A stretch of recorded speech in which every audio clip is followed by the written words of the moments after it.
You may have experienced a communication breakdown when trying to communicate from one button to another movie clip or another button inside of a different timeline.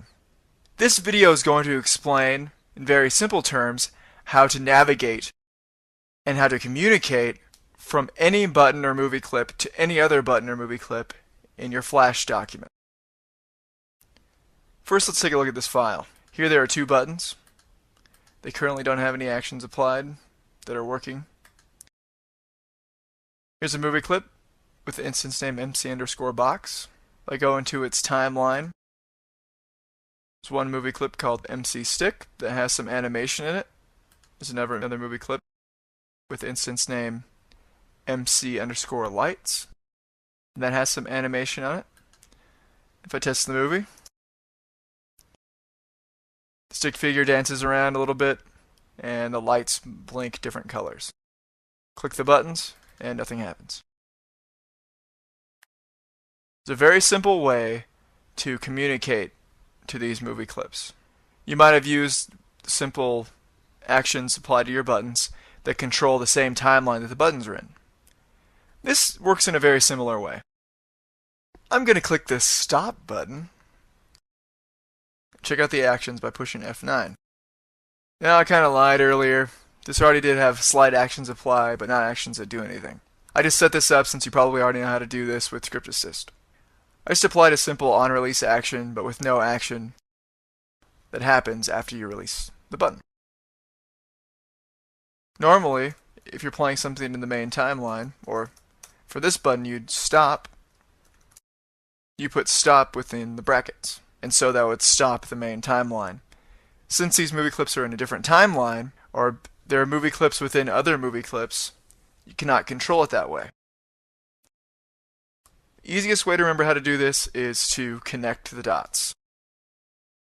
I'm going to go back to my main timeline. I click on this. It's an instance of MC box, but the instance name is MC_box. Keep that in mind. When you're communicating to things, ActionScript only understands instance names. Think of symbols as only existing in your timeline, and instances are what are on the stage. Okay, so it's called MC_box. If I go back, I want to talk to the stick figure. So when I select the stick figure, MC_stick is this guy's instance name. So now I'm going to remember those. Open up my actions for my button. Before the action, I'm going to type the instance names and connect the dots. First, I'm going to type the first instance name, MC_box. Flash recognizes this because it's in the same timeline as the button that these actions are applied to. Type a period or a dot. Now I'm going to type MC_stick. And see how we're navigating. MC_box is in the same timeline. A dot tells it to go within that object's timeline. Then we're navigating to MC_stick, which is the stick figure's instance name, in the box timeline. I'm going to type a dot again. That's it. Connect the dots. Now if I test the movie, everything's dancing around. I click the stop button. The stick figure stops. And the same would apply to the play button. Just type MC_box dot MC_stick dot play, open and close parentheses, semicolon, test the movie. Stick figure stops. Stick figure resumes.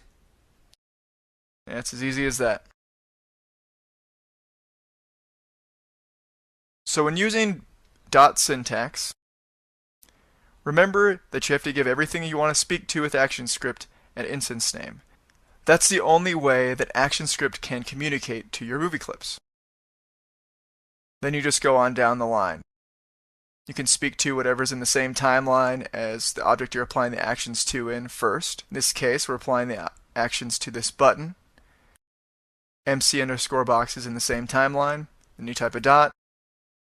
Then the instance name, on and on down the road. So that's the communication breakdown.